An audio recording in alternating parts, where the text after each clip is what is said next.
Is this fair game? My sister said I can use her portable charger. However, my phone is already at 100%. But I wanted to charge my portable charger. Michael Jackson versus Michael Bublé.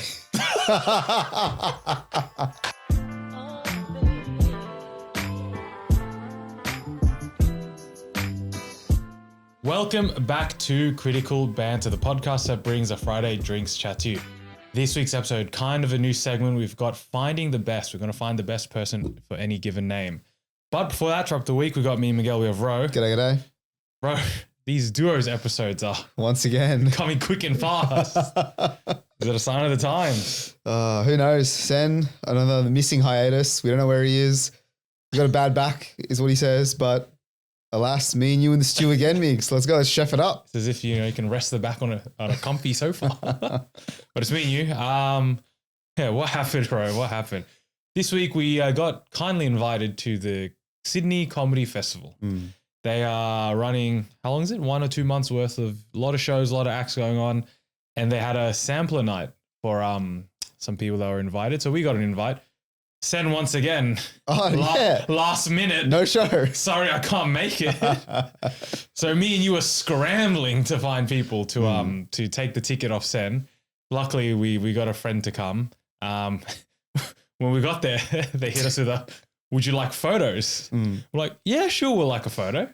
So me and you take a photo, and then we get our mate Josh to act as Sen in this photo, because we got 3 invites and then 3 plus 1. So the plus ones, they can be in the photo, they cannot be in the photo. But as a 3, we got to, keep up the facade. No, the funniest thing, Josh is Vietnamese. He walks up to the lady and she's like, oh, what's your name?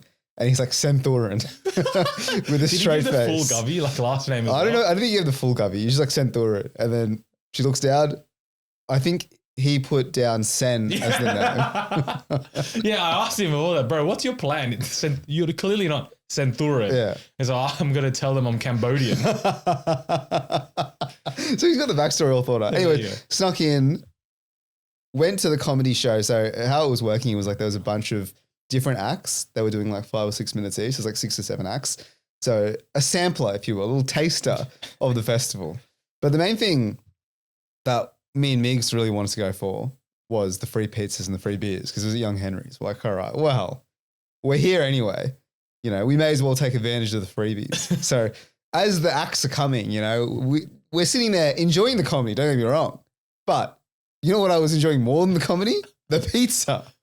So for 2 of the acts, we were waiting for pizzas to go. So I, could not tell you anything about them. But I will say there is some talent at the Sydney Comedy Festival. Mate, I think basically every act that went up, laughs galore. Laughs galore. So funny that, we took note of some of the names and we might go. So it's a good show. It's good comedians. Back to the pizzas, the important part of this story. Yeah, the number one part. So when we get there, they said, I think get there at 6:30 or something.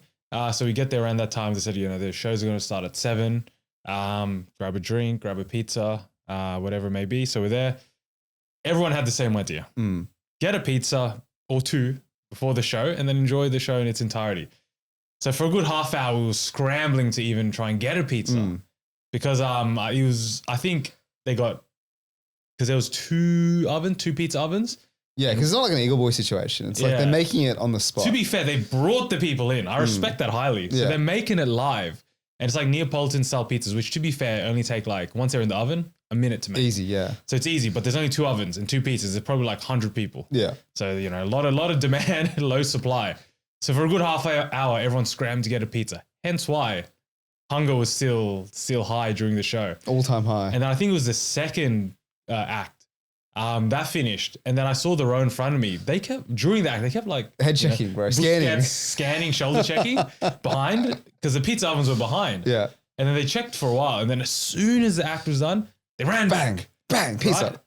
And then within a good 2 minutes, 3 minutes, sat down with pizzas. Here we go. All right. But I think everyone saw that, and then they all went at the same time. Hence why it took about half an act for us to get our pizzas. I was surprised, but to be honest, I didn't realize the scale of the Sydney Comedy Festival. I genuinely thought it was kind of bums. Come on, not bums, but local. Your local. It's like a Make-A-Wish thing. You know what I mean? It's give the local comedians a platform.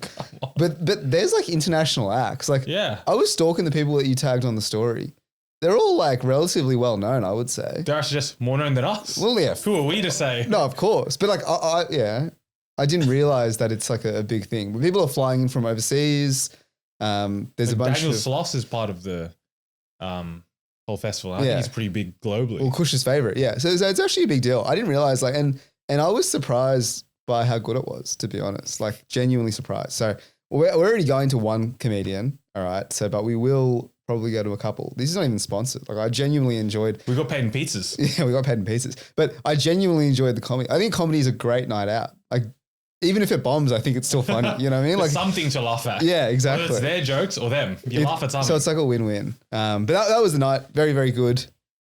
No complaints. So one more thing I want to put on, your radar and the listeners' radar. At the end of the year, I'm going to South America to do some hikes and do some treks. Man, I didn't realize I have to like train for this sort of thing.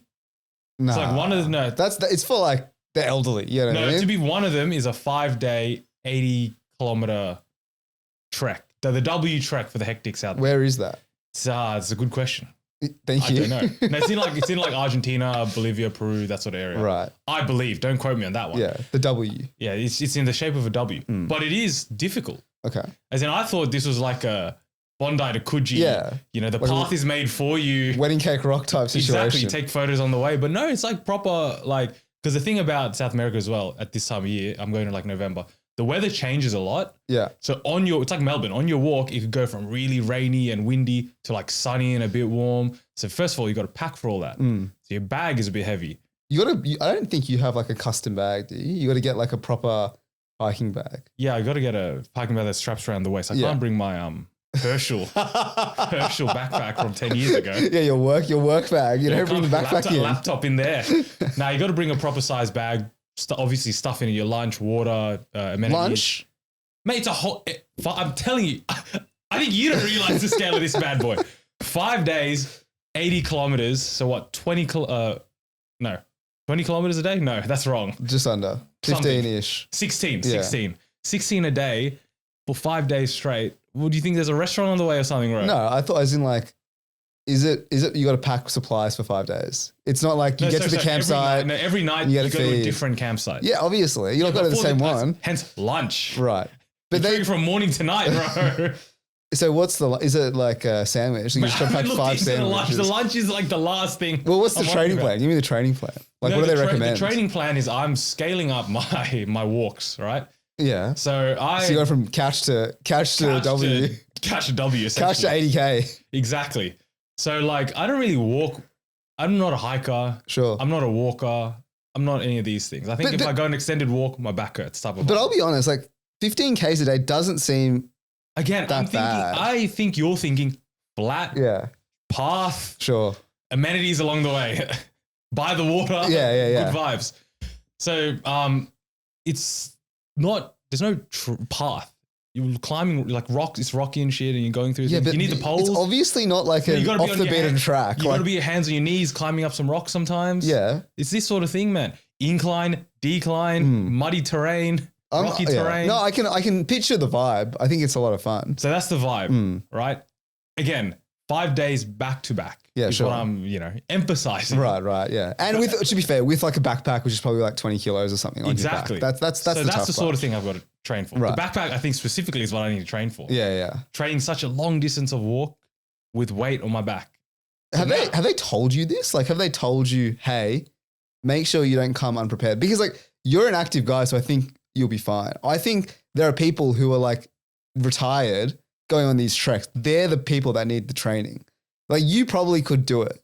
I don't think you need training. Like usually it's like, is it altitude? Like, do you need to do that or no? And some of it is high altitude as well. And what's the benefit? What's like, is it views? What do you get? Throughout the whole 5 days. Yeah. Beautiful landscapes, mountain views, water, everything, mate. The beauty of South America. I sound like tourism for them. Yeah. No, it's beautiful. Hence why I want to do it. And I need to try. I think they do warn you when you sign up. When you read about it, they tell you the details and like how arduous it is and stuff like that. So yes, it's not. I don't think even for me, it's a pick up and just go. All right, let me look at this. I'm gonna look at all trails, right? Yeah, go on. And I just want to have a look to see. We'll compare a hike here versus While you look the that W. Up, I will detail you what I think my training plan is for the listeners at home. So it's in Chile. Yes. Okay. A country I did not name. Okay. Yeah, here we go. It's the trek is rated 4.9 stars. So positive reviews. So extremely positive reviews. And it is rated hard. There you go. Now, if we go to, let's say, what's the trek that everyone knows? Royal National Park. All right, here we go. We've done this hike. Do you remember Bundina to Little Mali? Sure. Yeah. That's 11 Ks. That's moderate. Exactly. So I'm leveling up. We got to level up here. We got to level up. It does look really nice, this hike, to be fair. This chilly one. Wow. I'm telling you, mate, it's top tier. And do you have a little Sherpa that's going to carry your bags for you? There's no Sherpa. People have been, part of the group have been asking if there are Sherpas. And I've been saying, prepare for no Sherpas. Well, it's prepare for nothing. It's like when we went to, actually, you know what's a hike that everyone or many people would have done? What's the Mount Batur hike rated on All Trails, I wonder? Because that was like 3 a.m. wake up. And then it's literally vertical, I reckon. Yeah. That's actually a trek that people don't tell you is quite hard. Mount Batur, 9 kilometers, hard. Hard, yeah. 676 meters elevation. The average climber starts at 2 a.m. Yeah, so actually, and you remember that? There was like a bloke with a motorbike who, if you were just too tired halfway through, you just pay him like $100 and he just drives you up. Yeah. Do you have these sort of amenities in Chile? I believe not. All right. And to put that in perspective, there is 3 kilometers worth of elevation in this. Yeah. Obviously over 5 days. 5 days. But again, things I need to train for. Okay. Again, I reckon if this was the same difficulty but for 1 day, I'll just, pick up and play. I don't need to do anything. But 5 days in a row, mate. Yeah, 5 days is tough. But like 4th day, I could be like cramping and like something. Yeah, but I just don't really know how you even train here in like Sydney. So this is my plan. The hikes you have mentioned, I'm going to try and do. Or we're going to try and do. Me and my missus and others of the group. With a backpack, surely. Firstly, without a backpack. Okay. All right. Firstly, we're going to do the Bondi to Coogis of the world just to get the That's not true. What is that training you the for? reps in, the steps, all right? Get the legs moving. Okay, yeah. This is literally couch to Chile, all right? And then we do the harder ones, the Blue Mountains of the world, the Royal National Parks, where it's off trail. But you got to, a bit of go down the rocks, go up the rocks, all this and that. And then we bring the backpacks in. All right. I've suggested, let's go backpack, let's go 5Ks. People have said, no, let's go empty backpack first. I said, that's a waste of time. Yeah. Put something in the backpack. Yeah. Textbooks or something. Exactly. Laptop, satellite, and then you go heavy on the backpack. Then you're doing the same trail with the freaking, 20 kilo back, 10 kilos. Just to get you ready. I would be interested, like when you do it, let us know. Because I'd be interested to see how difficult doing like even like an easy walk, let's say a 10K walk with like a 10, 15 kilo backpack. Like maybe I'm underestimating this. I think you are underestimating. Because there was a time I got a weighted vest once upon a time, a long time ago. I still have it. And I was going on walks with it. It is a light weighted vest, probably like 2.5 up to 5 kilos maybe. You start to feel it after a short while. Even on a flat road. Yeah.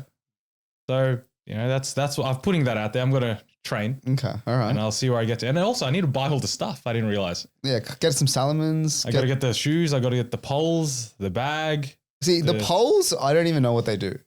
I actually don't even know what they do. Have you ever not on these walks picked up a long stick and... Yeah, I feel like it was doing nothing for me. It was actually more inconvenient than anything because I had to in my head, I was like, oh, I got to place it here. But you know what? Good luck to you, Migs. That sounds like a very exciting adventure. Let's see how we go. But speaking of flat roads, got another flat tire? No, thankfully not, dude. I went for another house inspection today. As is my weekends. This is seemingly how it goes.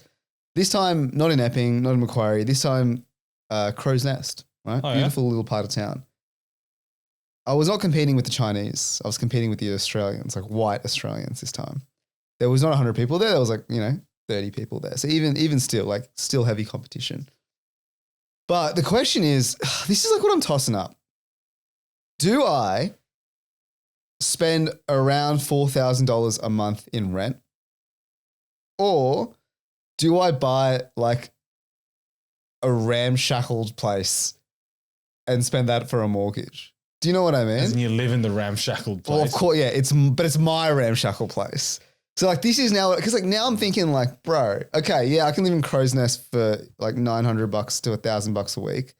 Or I can scrimp and save for a deposit in the middle of nowhere pretty much, but at least it's mine, And the 4K goes to the mortgage, not the landlord. Obviously, famously owning the place is better than renting the place. But would you do it? Define ramshackled in a fine middle of nowhere. Like I'm thinking like Riverston, Box Hill, further than Box Hill. Do you know what I mean? I think pretty far. Knowing your financial situation, if you save a bit, you can get better locations of that. I don't think slightly better. It's very minor. The metro is what I'm saying. I think Tallawong I would be able to afford like in a couple of months. That's fine. But again, it's like it'll be like a tiny place, you know? Are you happy to get an apartment? That's the other thing that I'm trying to, you know, in my head. Do you want to own the land? Years and years of my father drilling into me. The land is the valuable part, right? I'm sitting here like, well, can't even afford that, mate. I can't get the land in Tallawong, but I can share the land, you know, amongst 100 people. Yeah, me and 100 blokes will split the same land, you know? So the question is, what would you do? How much do you care about where you live? Location-wise, not the building, not the room or apartment or house, just pure location. Pure location? You are famously a 5 days work from home man. Yeah, but I do care because I was thinking about my lifestyle, right? Lavish. No, just like what I have on a week-to-week basis. Driving to soccer training, driving to OzTag, driving to the podcast, right? Currently it's like 40 to 50 minutes where I live now. And now it's 40 to 50 minutes, but like in the worst direction, you know, quote unquote. So do I care about the location? Yes, because my whole life is centered in a particular area. So the closer you are to your, you know, extracurriculars is your prime reason for location. The better, yeah.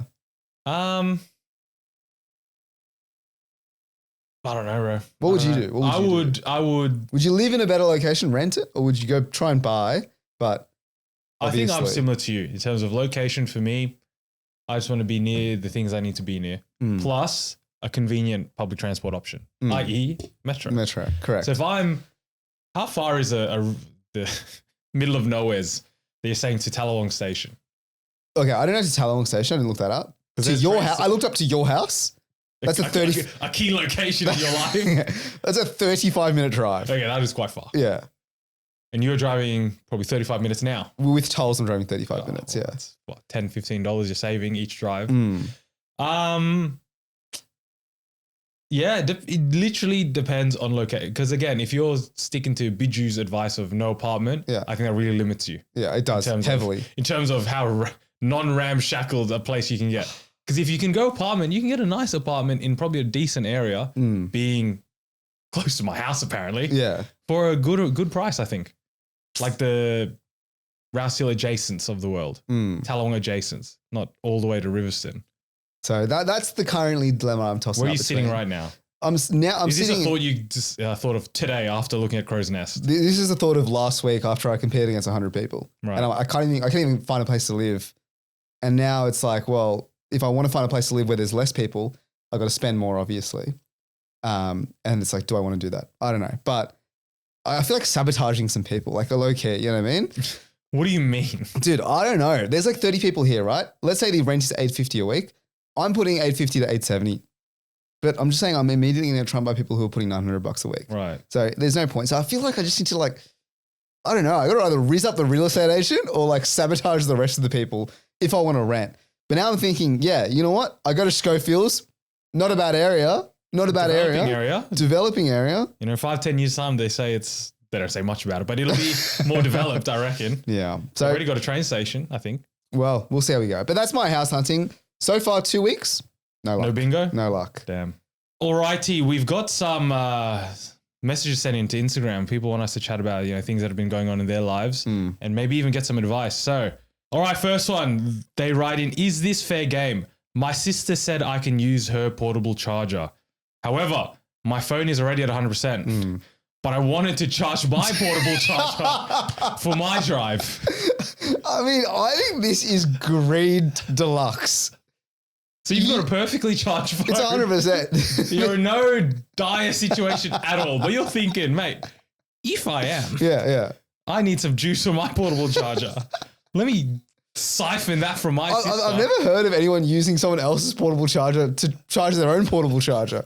That's quite an ingenious use of resources, I must admit. Seems egregious, man. Do you think that's fair game? I don't think this is fair game. No, it's not fair game. Bro, what do you mean? Charge your portable charger. I don't know what to tell you, bro. If your phone is running low, of course you can use a portable. I feel like it's etiquette to use someone's portable charger for your device. And by device, I mean your phone. That's it. You can't use a portable charger for anything else. I think in the 1,000 times someone would ask if I can use your portable charger to my portable charger, I think there's only like 2 valid cases. And those are like big emergencies. Not you're going to go on a drive and you think, oh, my phone might need a bit of juice. Nah, absolutely not. Egregious. Not fair game at all. Right, second one. It is a lengthy one. Strap in, pay attention. I think they need either some advice or just a funny story. So they go. My friend matches with this girl mid-December. Good chat, solid vibe. They plan to hang in January, but she's like, let's not force intimacy. Let's do calls first. Mature. We like that. I'm reading this verbatim. So adding your own commentary. So if jokes land or don't land, that ain't me. That's the submission. They do a few calls. Then she hits him with a, I'm not ready to date, focusing on myself. Sure. Which he respects at the time. Fast forward to February. He tests the waters again with a meme. Yeah, good. Cold meme. Send that out there. She's keen again. They chat for a month. He asks her out. She says yes. They have a date night. They eat at... I don't know why he's sending the restaurants, but I'll read them out. Day night, they eat at Tokyo Surrey Hills. They have Wagyu skewers. Damn. Thank you for the color on that story. It's good. Get descriptive. I like it. Then they have drinks at 4 donkeys. All right. Didn't know that was a thing. No, never. Upgrade on 3 wise monkeys. The vibes are back to what they've written in. That was my little tidbit. Vibes are unreal, laughing, deep chats, a bit touchy, very into each other. Metro ride home, she's leaning on his shoulder saying, you're amazing. I broke my rule. I want to see where this goes. He's thinking. This is locked in. Next day, he asks to see her again. She replies, I'm surprised you want to see me again. Then hits him with, I want to focus on myself, not dating till end of financial year 2026. You first, baby. Brother, end of financial year is not a break. That's a business plan, he writes. He keeps it calm, asks why go on the date then. She apologizes, saying she feels guilty. And then sends him a $50 Uber Eats voucher.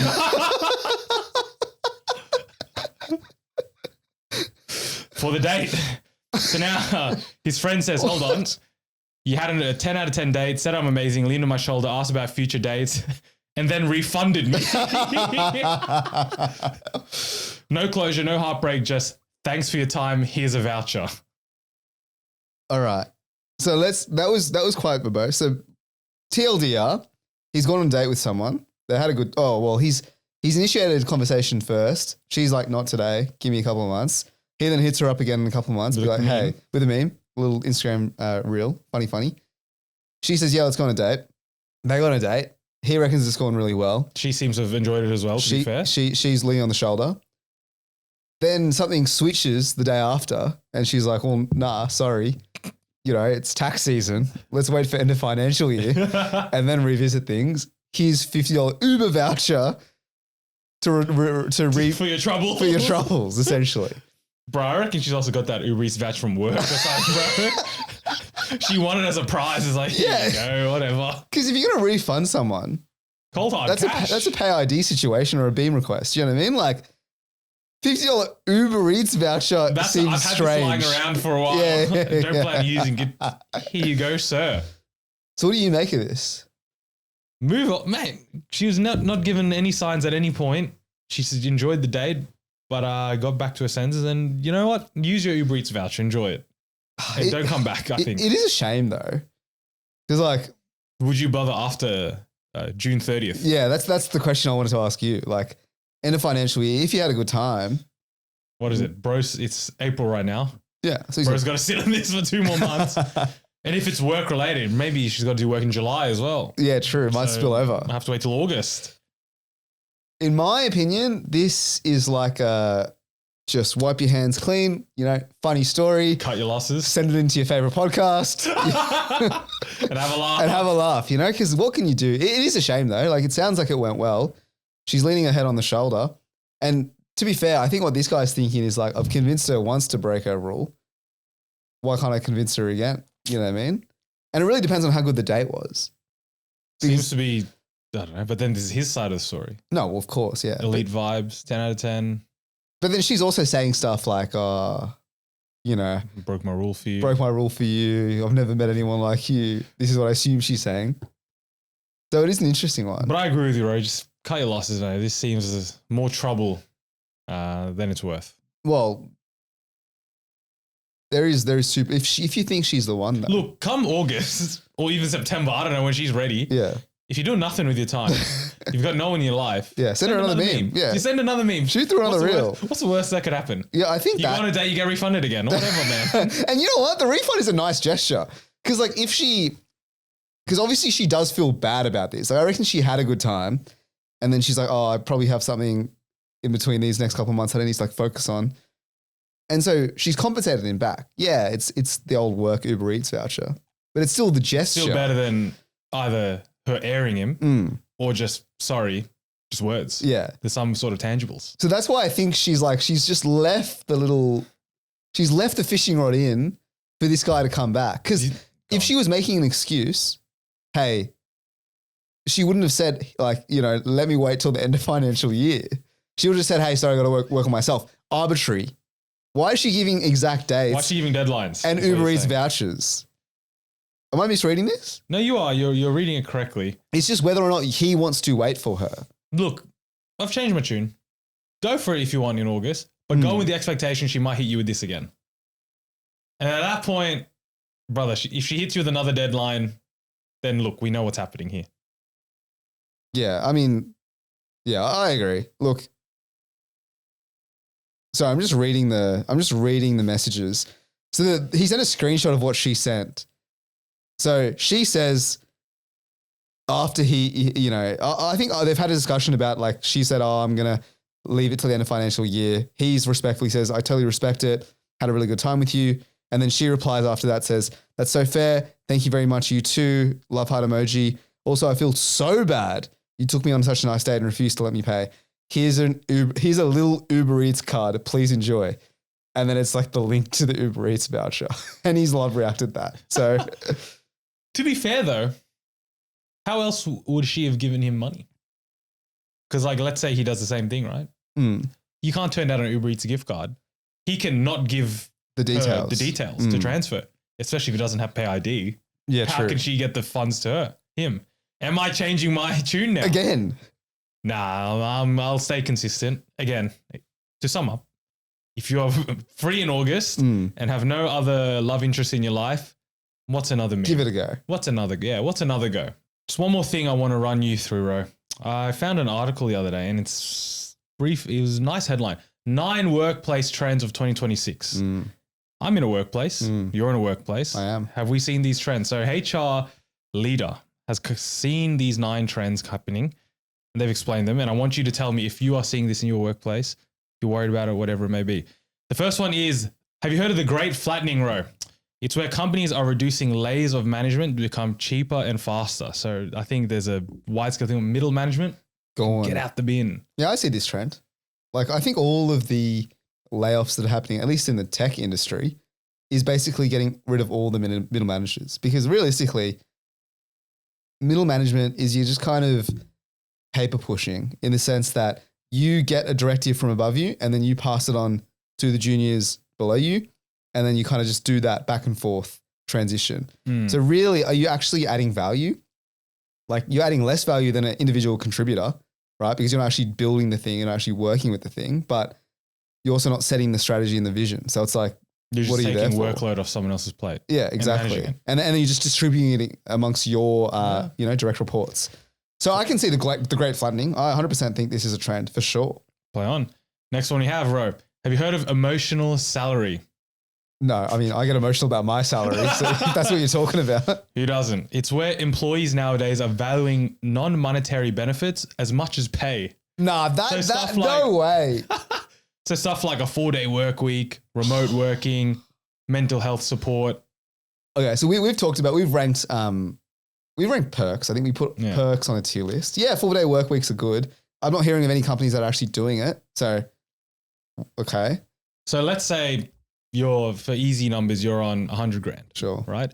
And they're like, Ro, and you're working 5 days in the office. They're like, Ro, I can give you 10K, 20K pay bump, or you can work from home 4 days a week now.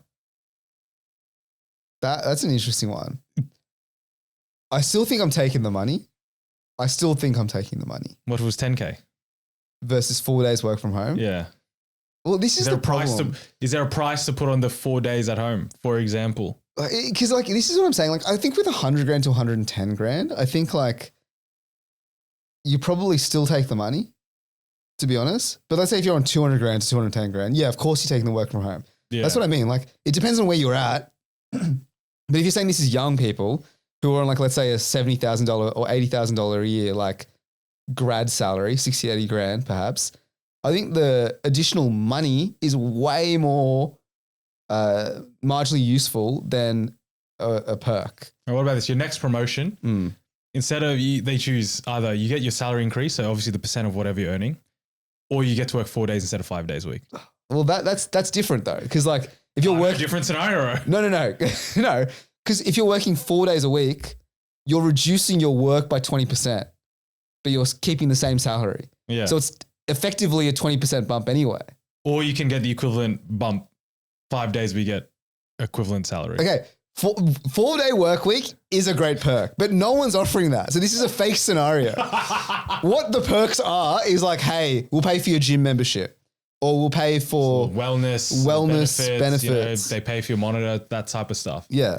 Which in itself is like, it's nice. Is nice. But I'd like the cash in pocket. Because I think the pay bump would be more than, let's say, $1,000 a year for your gym membership. So the snacks in the office aren't.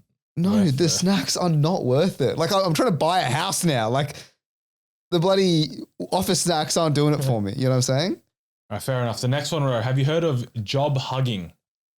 It's where, you know, there's a lot of uncertainty, not literal hugging. There's a lot of uncertainty in the market. So people are staying in their roles, even if they hate it, even if they're unhappy, because they don't know, if I quit, am I going to get another role? I think this is quite prevalent in today's workplace. Oh, I definitely think so. But is there really a need to call it job hugging, or is it this just is one of the 9 workplace trends HR insider has told us? HR leader, rather. Yeah, I mean, but I think this is not so much of a trend as it's just like it just makes sense. Like, it just is. Why would you leave a job in a risky economics environment? The grass is not greener. The trend now is that it is a risky environment. Yeah, I know. So hug your job all you want, but you don't need to call it job hugging. Just call it staying at your workplace. All right, next one, Ro. Another a serious one. Have you heard of the keeper test? No, I have not. It's where a manager would ask themselves, would I fight to keep this employee? And they use that as a benchmark of whether I'll flick them off or not. Are you serious? Seems to be a trend. So it's like a thought exercise. Like it's a visualization exercise for the manager. Yeah. They're proactive about whether they're flicking people off. So if Miguel were to leave right now, would I fight to keep him? Yeah. And if the answer is no, I'll just bid him off and get see you later. Anyways. Oh, that seems a bit cutthroat. But I do understand it. Like, have you heard of the concept? Like, I don't know, in all these like tech Twitter threads and articles, people like rank you as like an A player or like a B player or a C player. Tier list. I'm getting tier listed at work. You're getting tier listed at work. And it's like, you want to have all A players. You can't really. And like when you start off a company, when it's like the first couple of employees, you need all A players. But then obviously as you get larger, you're not going to have 100% A players. You're going to have a mix of A, B, and C, right? Are they saying you need A players in the right roles? Well, definitely you need A players in the right roles. Or some roles you can have fodder. Of course, but that's what I'm saying. Like, yeah, some people, you're not going to, if someone left in my organization, I might not want to keep them. I might not fight to keep them, but like they do a job, you know what I mean? They're role players. You still need those people in the office, I feel. Play on. Next one is, you might have heard of this one, Ro. Have you heard of culture rot? So the workplace culture quietly deteriorates without obvious signs. How much do you buy into office culture? I buy into it a lot, actually, to be fair. Because I think if the vibes are off, personally, you're not motivated to do work, you're not enjoying the people you're working with, for example, you're not, passionate about the work, it's easy to clock off these days. Especially when there's work from home, all these sort of things. You can just easily get by doing the bare minimum.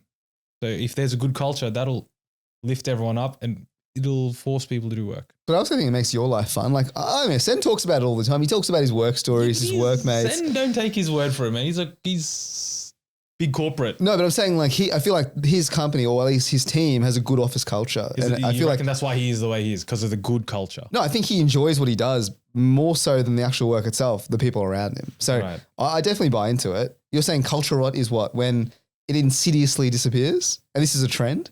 Yeah, so they say culture rot is when, teams are hitting targets, but morale is low, communication is poor, employees feel disconnected. Yeah, but that's what they're saying is happening in 2026. Yeah, I mean, it's creeping into business. But is this a 2026 thing? Because I feel like this is just a work thing. Like initially the culture is great, and then you stay at a job long enough, and people filter out. But I think there are companies that maintain the culture. Well, I remember like Google and stuff, like Salesforce, Atlassian, 5 years ago. Mate, no one was doing any work. The culture was at an all-time high. And now they're working and the culture's low. Culture rot. Massive culture rot, I got to say. Okay, working. Yeah, really? Is it just the more work you do, the worse your culture is? All right, we've got a couple more, Ro. Micro shifting. Have you heard of micro shifting? People are, instead of, changing industries, changing companies, etc., they're just moving internally. As in, like, they're just going to different roles in the company. What the hell? Dude, you can't, this HR leader guy, is not everything needs a name for it. Back in my day, that's just called, moving roles. Yeah. What about this one, Ro? Conscious unbossing. Oh, what's conscious unbossing? Companies reduce, actually, to be fair, I think this is kind of a legit one. Companies reduce traditional boss roles and empower employees to self-manage. So similarly, they're not employing as many managers, as many people leaders and stuff. You have to do work yourself, which I think is valid, but I think it's because they're cutting costs. Yeah, this is a massive rebrand. They're firing people, they're firing managers, and they say, mate, we're going to give you more ownership now, It's a good opportunity. Yeah, have some agency. Yeah, that's what they're telling you. Right, last two, Ro. Second last one, HR leader has resilient sprints. Short, structured check-ins to help teams process stress, change, and setbacks. I don't think this is a real thing. It's not a trend you feel is happening? No, I think this HR leader is trying to make, this is like a, those TikTok slideshows where they have like an ad on the fourth slide? That's what this one is. Classic. It's like, top places or top items to get when you travel to Japan. And like the first three are legit. And the fourth slide is like your Amazon, link. Where could I have been without this shower head? Yeah, it's like that. Okay, I'll be honest. I've worked like a couple of jobs in my time. I have never had this HR check-in, resilience sprint, planning schedules, all this sort of gear. Nothing. HR for me is more of a reactive situation. Yeah. It's not like a proactive thing. Although sometimes they do seminars, but really you're just there for the free food. Yeah. Last one we have is LinkedIn envy. So people are looking at LinkedIn comparing their careers to others. Yeah, I mean, I think HR leader has seen what people do on Instagram, comparing their lifestyles and their image, and then putting that in LinkedIn context. Now, do I stalk people on LinkedIn? I'm seeing you get promoted every year. Now you're manager of this, senior this, and I'm just some lowly employee. But do you care? I have LinkedIn envy. Do you care about like other roles? Like, are you looking at some investment bank and thinking, oh my gosh, can't believe it? I couldn't give a rat's. Yeah, me too. I couldn't give a rat's about anyone else's career in relation to myself. Oh, so you're not looking at, okay, so even then you wouldn't look at like other marketing people and think, how are they moving up so quickly? No, I would be curious and intrigued and like, I'd, think, oh, they, did this, they've gone to this company, whatever. But I'm like, fuck you, bro. You got promoted and I didn't. You're a bastard. Yeah, but I think that... I wish I was you, bro. You got promoted. No. I think that's... But I think that's just... path, bro. On my own journey. But that's very like self-actualized of you. You know what I mean? That's like on the Maslow's hierarchy of needs, like you're up there. But I feel like a lot of people probably would have LinkedIn envy. Because I'm trying to think of myself. Like, I think you're seeing other people in product. But I'm like you. Like, I don't care. Like, I'm like, oh, how did they get there? That would be interesting to apply to my own life to try and get there as well. But I don't think people have that mindset. Maybe we're just greater beings. Yeah, you know what? Let's just pat ourselves on the shoulder a little bit. We are just greater beings than the common man. Because if I genuinely look at someone in product and they look like they're a top dog, I'm like, for example, I listened to like a podcast episode and Anthropic, right? Claude, the head of growth at Anthropic is an Australian guy. He's from UNSW, graduated a couple of years, before us. Now, am I looking at him thinking, oh, I can't, he's probably on like $1 million a year, can't believe it, wish I was him? No, I'm thinking, mate, I want to try and find this guy on Instagram to DM him to get me a job at Anthropic. You know what I mean? Like, that's the vibe. So, yeah, I want to sell you. Yeah, there's connections there, you know? So it's not real. I don't really feel envy towards them. I feel more like, oh, what can I learn, from this person? Cringe. Anyways. All right. So overall, this 9, probably like 1 or 2 valid ones. No, I think they're not trends. Like, you know what I mean? They're just things that happen to put a label on and call it a trend. That's it. So if you out there have noticed any of these, please let us know if we're just belittling the hard work that was it HR leader has done. Let us know.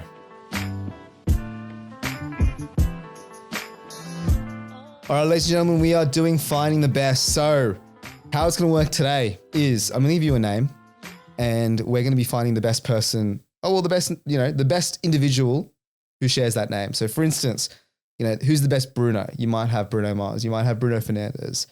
You might have Bruno Tonelli. Famous. Bruno Fornaroli. Mate, he's my favorite A-League striker. So the first name we have is Michael. So we'll go head to head. This is a heavy hitter. We'll go head to head. Michael Jackson versus Michael Jordan. This is a crazy first matchup. Is the first matchup. What would you go? Michael Jordan, famous basketball legacy, probably the biggest name ever in basketball. Yeah. Versus the king of pop. The king of pop. Biggest name ever in pop music. But now let's talk about their transgressions. Alleged transgressions. Okay. All right. Michael Jordan, first of all, he's a psychopath. Let's not mince our words here. He also allegedly was in heavy debt. And then you have Michael Jack, who allegedly fiddled some children. But also allegedly took them away from the island and protected them in his own, So there's 2 sides of the coin. There's 2 sides of the story. Is there a second side of the coin for Michael Jordan's transgressions?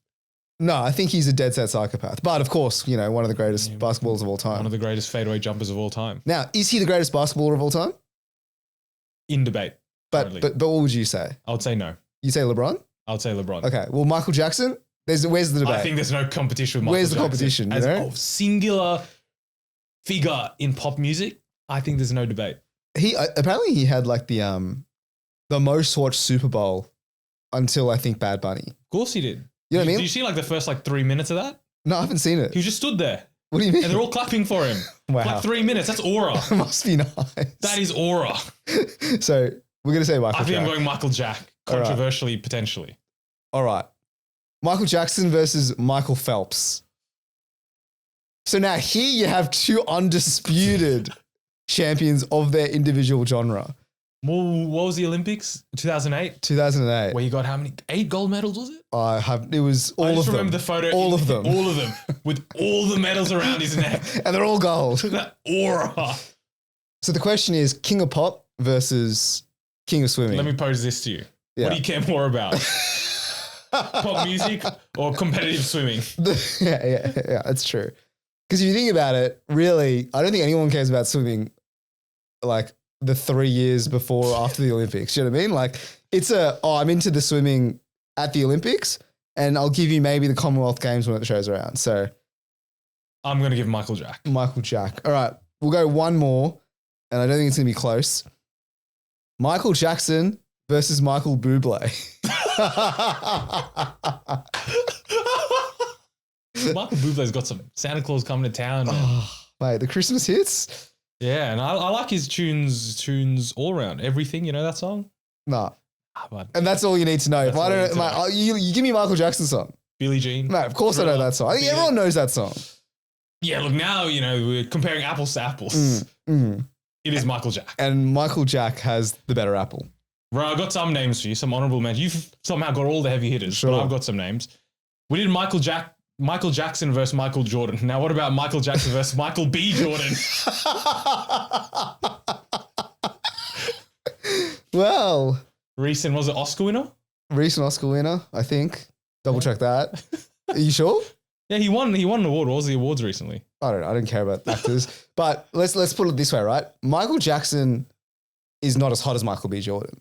So we've got to put that on the table. Like looks-wise, Michael Jackson's actually quite scary. Now, do we deduct points for Michael Jackson for being black and then white? You know what I mean? Like, whereas B. Jordan has just stayed. He saw his skin color. He thought, you know what? This is all I need. Now, some may say he had a skin condition, Michael Jackson. Some would say that. Some would say that, but I don't know. He looks different to me. So what are we going, Ro? Or what do you think we're going? Michael B. Jordan. Obviously. Michael B. Jordan. Michael B. Jordan stays on. No. Michael Jackson. All right. Couple more. Michael Jackson versus Michael Chang. Who's Michael Chang? Is he not the guy? The tennis player? The tennis player. Was it Michael Chang? Yes, it was Michael Chang. Michael Taipei Chang. All right, so we got it is full gubby. Okay, so we got Michael Jackson versus the youngest Grand Slam winner of all time. Yeah. Ranked number 2 in 1996. Don't forget Michael Chang. I mean, to be fair, winning a Grand Slam is hard of itself. The youngest one to do it, pretty impressive. But yeah, this is a real problem starting off with the 2 heavy hitters, isn't it? Maybe the next ones will start lighter. Yeah. So is Michael Chang. See you later. All right, last 2. Michael Jackson versus Michael Scott, a.k.a. Mike Scott from The Office. Fictional character versus real life character. Some may say. So how do you compare this? He's not even a. Oh, what was Michael Scott good at? Like, wasn't he just incompetent at everything? That's what I remember of The Office. So you think you're looking in that lens? Just poor employee? Yeah. I'm thinking like Michael Jackson, greatest of all time musician, and we got Michael Scott, mid-tier paper salesman. See you later, Michael Scott. All right, last one. Michael Jackson versus Michael/Mike Ross from Suits fame. Photographic memory. I always lawyer without a law degree. I still maintain Suits pilot episode is like one of the greatest episodes or pilot episodes of all time.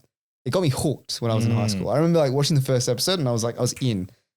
Nowadays, watch Breaking Bad, watch Game of Thrones, but it'll take some time to like, You don't want time. You want instant. Straight away. Pilot episode, I want to be hooked. I also was interested in the photographic memory side of things, but what would you decide on this one, Migs? It's Michael Jackson, mate. King of pop. King of pop. All right, Michael takes home the Michael crown. Sorry, Michael Jackson takes home the Michael crown. Next name is David Ro. David Goggins versus David Schwimmer. So Goggins, obviously like inspirational, ex-Navy SEAL, hardcore ultramarathon mindset. Going to carry the boats and the logs. And the logs. Don't forget the logs. And then David Schwimmer, Ross from Friends. Funny schmuck. Is this controversial that I want to go David Schwimmer? No, it's not controversial. I would have said the same, man. David Schwimmer's brought joy in my life. Yeah. Man, David Goggins has made me feel like a piece of shit. Yeah. At 2 a.m. when I'm scrolling my phone. And he's saying, go for a run. Because no one else is going for a run. Do I believe he's that hardcore? Like, do I really believe he practices what he preaches? Like, to be fair, I do see his like ultramarathon runs. He's like doing like a 200-mile runs and then his accomplishments are crazy. I'll give him that much for free. And we're just saying that's going to be overshadowed by a guy that made me laugh again and again and again. And Ross, to be fair, the character, I would honestly say that he's the best character on Friends. He's like heavily underrated. Ross is maybe not the best, the funniest though. People say, Chandler's funny. Yeah, he's very funny. But I find Ross funnier. So we're going Schwimmer. So Schwimmer. And also, he was in that, what's it called? The Juice Case, that TV show. He was acting in that. I don't know. It's a Netflix show. Don't worry about it. Anyway, so there's just more to his repertoire than just Ross. Than just Friends, yeah. All right, but David Schwimmer wins. All right, next one. This is one for you, Ro. David Schwimmer versus David Warner. David Warner, we talked about his drink driving recently, so that already deducts points. What about his cricket legacy? He's a good cricketer, don't get me wrong, but like, he'll probably be forgotten in a couple of years, most likely. Schwimmer ain't getting forgotten? No, I'm watching Friends to this day. Do you know what I mean? Like, when was Friends? Like 1990s? Something like that. Yeah, late 90s. Let's say late 90s. That's 30 years, and Schwimmer's still on my TV. In 30 years, is David Warner on my TV? Absolutely not. Maybe for the wrong reasons. Yeah, maybe for the wrong reason. So Schwimmer goes through. All right, last one from me, Ro. David Schwimmer versus David Koshi. Koshi follows us on Instagram? Yeah. So let's tread very carefully. All right. Koshi. An icon in the Australian television game. Is it morning TV? It is, right? Yeah, Sunrise. For those of you that don't know. Koshi and Mel. What a dynamic duo they were. Because was Koshi anything without Mel? That's the real question. So let me put it in simpler terms. What was better TV for you? Friends or Sunrise? I watched Sunrise I would say I've watched more episodes of Sunrise than Friends, but that's just the nature of it being on every day in the morning, you know. And my dad used to watch it, so I used to watch it with him in the morning. Now, David Koch. I mean, David Schwimmer, does he have any allegations? Is that what we're trying to get to? I say because, like, you know, legacy wise, they've both been on the TV for a very long time. Friends, obviously, blockbuster worldwide. Sunrise, very niche. Maybe just East Coast of Australia. Very local television. It's obvious one. David Schwimmer, no? Koshi, despite following, but he follows us on Instagram, you know? He listens to our content. All right. We'll go Koshi. Koshi. Sorry, David. When David Schwimmer follows us on Instagram, then maybe we'll choose him. Maybe we'll pick that. All right. All right. So we got Koshi, David Koch versus David Beckham. Oh, another follower. Oh, mate. Imagine that. Sorry. David Beckham. Sir David Beckham. Now, some may say a little bit performative, David Beckham. Some might say very performative these days, especially with what's going on with him in Victoria. Brooklyn. Oh, Brooklyn. You know about that drama? All I know is like he's Brooklyn is beefing the whole family. Yeah, he hates unfollow them on family. Instagram. Big deal. Yeah. Romeo Cruz Beckham is now just throwing shade out in public. As in Romeo is also anti-Brooklyn, so everyone hates Brooklyn. Everyone's anti-Brooklyn. But let's not forget. Leading up to the 2006 World Cup, when England needed a savior, they were on the brink of not making the World Cup, bro. Against Greece. You know the moment. Of course I know. Last minute. Free kick well outside the box in Old Trafford. Who steps up? Bex. Sir David Beckham. Well, not Sir at the time. Not Sir at the time, but that's probably why he's Sir now. Top bins, man. Led his country to the World Cup, obviously of Manchester United, Real Madrid, England fame. LA Galaxy for those hectics out there. Inter Miami owner as well. Are we going to just throw that out there? Yeah, but who reports on David Beckham, you know? Who talks about him on the news? Who lets the world know that this happened? Koshi. That's my man Koshi. So what are we saying? Well, we're saying David Beckham, of course. David Beckham goes through. All right, Beckham versus Bowie. David Bowie. I don't really care for David Bowie. I'll be honest with you. This is a clean sweep. David Beckham has a profound impact on my life. Exactly. David Beckham goes through for me. All right, David Beckham versus David Attenborough. Is that another Sir? I think that's another Sir. So we've got two Sirs head to head. Now, yeah, you've mentioned Beck's accomplishments. Now, David Attenborough, like how many documents? He's like 90 and he's still narrating. Best voice, better voice than Beckham. That's for sure. You don't like Beckham's little posh London voice? Also, like he's a little pipsqueak. David Beckham has like a higher voice than you'd expect. Here's what I will say. Right? Those people that love and adore football, that know David Beckham, probably also love nature documentaries. Of course. But those that love nature documentaries might not watch football. I think David Attenborough has a more widespread reach. Audience. And he's just everyone loves David Attenborough. And you don't know what's going on in his personal life. You know, he's kept it private, as he should. Probably because there's not much, Yeah, it's probably boring. Not much ruckus going on, which is good. Bex. Oh, mate, this guy is hype. But again, I mean, let's be real. I remember watching Ali G's interview with David Beckham and Victoria Beckham, mate, one of the greatest pieces of television of all time. Now, is that better than Our Planet? I don't know. I liked Our Planet. But I did like that interview too. For legacy purposes, I think Attenborough has to be my number one David. All right. Attenborough with the win. All right, last one for today. Let's do Tom. So who is the best Tom of all time? First couple I have Tommy Turbo versus Thomas Shelby. Tommy Turbo from Geordie Shore? No, I'm talking Travojevic. Oh, okay, mate. Oh, no, that was Scotty T. Bro, I'm all over the shop today. Tommy Turbo versus who? Thomas Shelby. Thomas Peaky Shelby. Blinders fame. I mean... Swan, obviously a weapon on the field. Well, I would need to get Sen's recommendation on Tommy Turbo. From what I understand, that he always gets injured. He was a very good player back in the day, but he's always injured. And then Thomas Shelby, I mean, my brother hosted, his 21st birthday was Peaky Blinders themed, specifically because he loved Thomas Shelby. Did your other brother have a Tom Travojevic themed birthday party by any chance? So my vote's going to Thomas Shelby, but you can tell me, Migs. I would go Thomas Shelby as well. All right. All right. All I want to have is Thomas Shelby versus Tom from Tom and Jerry. The cat specifically. Yeah, I know that. You're always getting done by Jerry. Yeah, poor Tom, bro. I feel like I'm biased here. I think Tom and Jerry, specifically Tom, is a better show than Peaky Blinders. Really? Yeah, I would say so. But if we're talking specifically the cat, always got done. That is true. For all of Jerry's little gimmicks, he always got done. There was a few episodes where he didn't get done, but you're right. By and large. But I feel like those episodes where he didn't get done, he felt bad for Jerry. Yeah, he did feel bad. End. Yeah, he did. But like,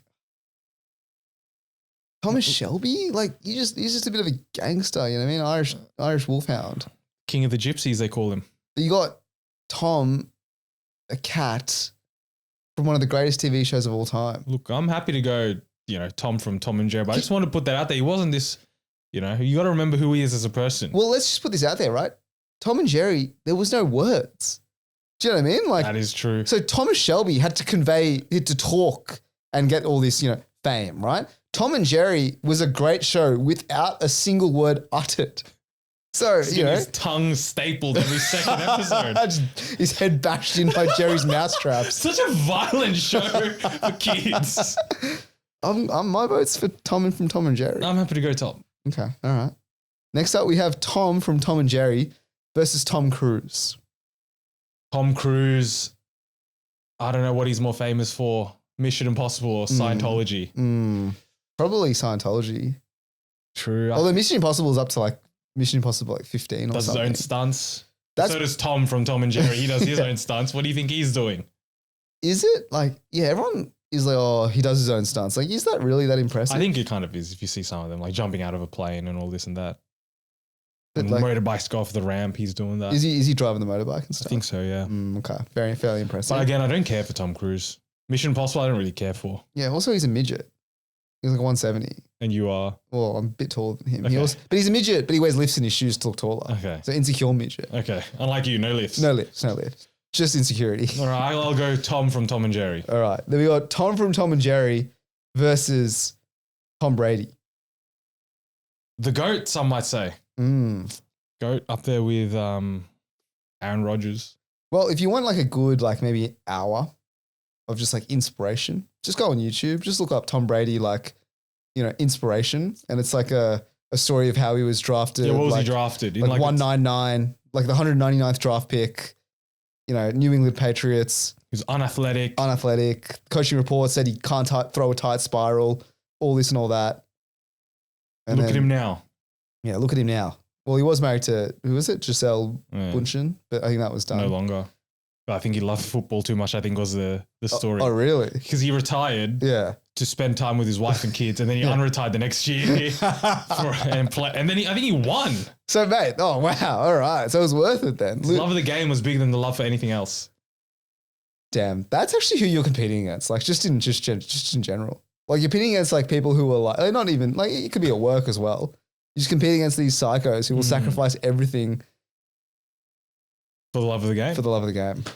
Tom Brady versus Tom from Tom and Jerry. I think Tom Brady has to go through. He's one of the GOATs, man. Can't look past him. Hella Super Bowls. All right, we got Tom Brady versus last one, Tom Holland. Spidey. So Spider-Man. Peter Parker. But not even the best Spider-Man, in my opinion. Would you? Tobey Maguire. Give me a three. Yeah, Toby, Andrew, and Tom. Toby number one, but again, like that's just nostalgia. Yeah. You know what I mean? Like I watched Spider-Man when Tobey Maguire was, and he's a bit of a weird character now as well. Dating a 20-year-old, I saw yesterday. Like younger than his daughter or something, or same age as his daughter or something similar. Andrew Garfield as well. Did you say that? Yeah. I liked that Spider-Man too. Tom Holland might be my least favorite Spider-Man. So if Tom Holland is the third best Spider-Man. Nah, he's probably second. It's fine, second. He's not even the best Spider-Man. How can he be the best Tom? But have you seen his golf swing? He's a multi-talented person. I haven't. He plays. I've seen him try to shake Carlos Alcaraz's hand to get a round of golf in. Oh, really? Looked like an awkward encounter. No, he's got a mean swing. He looks like a good golfer. But I feel like Tom Brady's not a good golfer. No, I think he would probably be a good golfer. This is the problem with like elite athletes. They're like good at everything. Yeah. They're like cross, So if we're talking sporting ability, okay, obviously Tom Brady has it. If we're talking like acting chops, has Tom Brady been in any documentaries or films? I'm sure he's been in commercials. Yeah, he's probably stuff like that. I've never heard a bad word about that. What else is there? Tom Holland is with Zendaya, so he gets probably plus points for having a loving family home, it seems. Unlike Tom Brady. So shambles.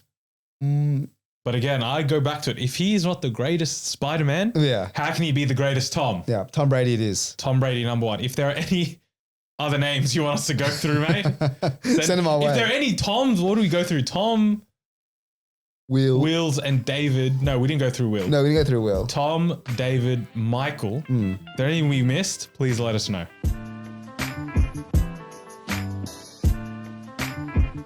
Alrighty, thank you very much for listening to another Dynamic Duo episode. Migs, mate, it's just might have to think about the business structure after our full-time hours on this podcast. Yeah, I think we have to mark attendance now or something like that. There's got to be a punishment. It's gone too far. But look, thanks for listening, everyone. Chuck us a follow on Instagram, Spotify. You know the drill. All the social pipes, and we'll see you next week.